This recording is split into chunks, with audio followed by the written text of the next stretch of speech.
नमस्कार दोस्तों, आध्यात्म के एक और नए अंक में आपका हार्दिक स्वागत है। दोस्तों, आपने भगवान विष्णु के दशावतार की कथा तो अवश्य सुनी होगी और अवश्य ही इसका श्रवण भी किया होगा। लेकिन आज के इस अंक में हम आपको ऐसी पौराणिक कथा बताने वाले हैं जिसे आपने शायद ही पढ़ा और सुना होगा। आज के अंक में हम भगवान विष्णु और गरुड़ से जुड़ी पौराणिक कथा का वर्णन आपके बीच में करने जा रहे हैं। तो आइए आरंभ करते हैं भगवान विष्णु और गरुड़ की पौराणिक कथा के सार को। दोस्तों, ऋषि कश्यप की कई पत्नियां थी, जिनमें से दो वनिता और कद्रु थी। ये दोनों ही बहनें थी, किंतु ये एक दूसरे से ईर्ष्या का भाव हमेशा अपने मन में रखती थी। दोनों के कोई पुत्र भी नहीं था, तो पति कश्यप ने दोनों को पुत्र के लिए एक वरदान दे दिया। वनिता ने 2 बलशाली पुत्र मांगे, जबकि कद्रु ने 1000 सर्प पुत्रों की मांग ऋषि कश्यप से कर डाली। सर्प होने के कारण कद्रु के 1000 बेटे अंडे से उत्पन्न हुए और अपनी मां के कहे अनुसार काम करने लगी। दोनों बहनों में शर्त लग गई कि जिसके पुत्र बलशाली होंगे, हारने वाले को उसकी दास्ता स्वीकार करनी होगी। दास्ता का संबंध यहाँ पर दासी होना है। इधर सर्प ने जो जन्म लिया था, लेकिन विनीता के अंडों से अभी तक कोई भी पुत्र नहीं निकला था। इसी जल्दबाजी में वनिता ने एक अंडे को पकने से पहले ही फोड़ दिया। जब इस प्रकार का कृतज्ञ कार्य विनीता ने किया, तो अंडे से एक अर्ध विकसित बच्चा निकला, जिसका ऊपर का शरीर तो इंसानों जैसा था, लेकिन नीचे का शरीर अर्धपक्व था। अर्धपक्व अर्थात आधा बना हुआ। विनीता ने इसका नाम अरुण रखा। जब अरुण पैदा हुआ तो उसने अपनी मां से कहा कि पिता के कहने के बाद भी आपने धैर्य खो दिया और मेरे शरीर का विस्तार नहीं होने दिया।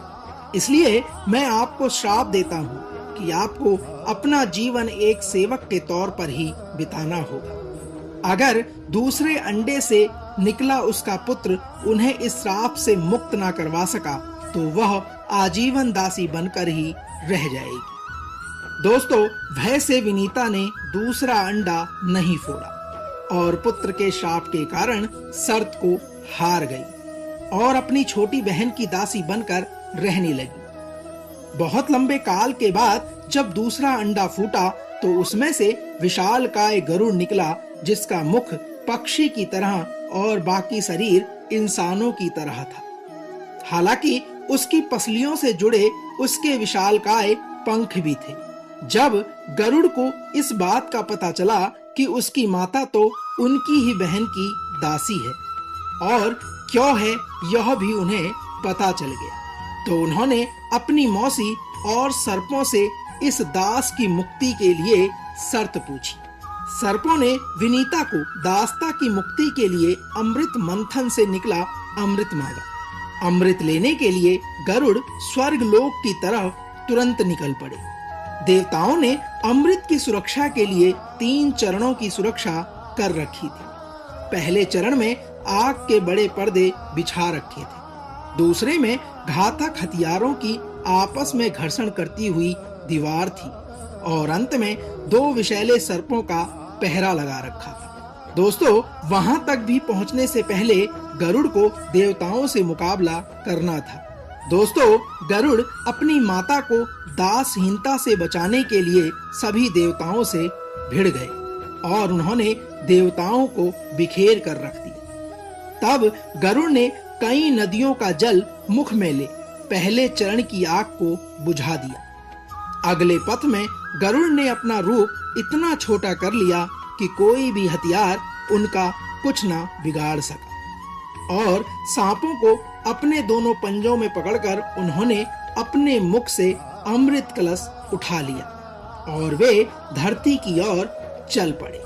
साथियों, गरुड़ जब अमृत कलश को लेकर जा रहे थे, तभी रास्ते में भगवान विष्णु प्रकट हुए और गरुड़ के मुख में अमृत कलश होने के बाद भी उनके प्रति मन में लालच न होने से खुश होकर गरुड़ को वरदान दिया कि वे आजीवन अमर हो जाएंगे। तब गरुड़ ने भी भगवान को एक वरदान मांगने के लिए कहा, तो भगवान ने उन्हें अपनी सवारी बनने का वरदान मांगा। इंद्र ने भी गरुड़ को वरदान दिया कि वो सांपों को भोजन के रूप में खा सकेगा। इस पर गरुड़ ने भी अमृत सकुशल वापसी का वादा कर दिया।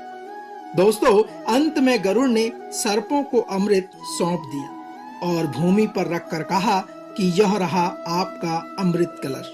मैंने यहाँ इसे लाने का अपना वादा पूरा किया और अब यह आपके सुपुत्र हुआ। गरुड़ ने आगे कहा, इसे पीने के लिए आप सभी स्नान करें तो अच्छा होगा। जब वे सभी सर्प स्नान करने गए, तभी वहां अचानक से भगवान इंद्र पहुंचे और अमृत कलश को वापस ले गए। लेकिन कुछ बूंदें भूमि पर गिर गई, जो घास पर ठहर गई। दोस्तों, सर्प उन बूंदों पर झपट पड़े, लेकिन उनके हाथ कुछ न लगा।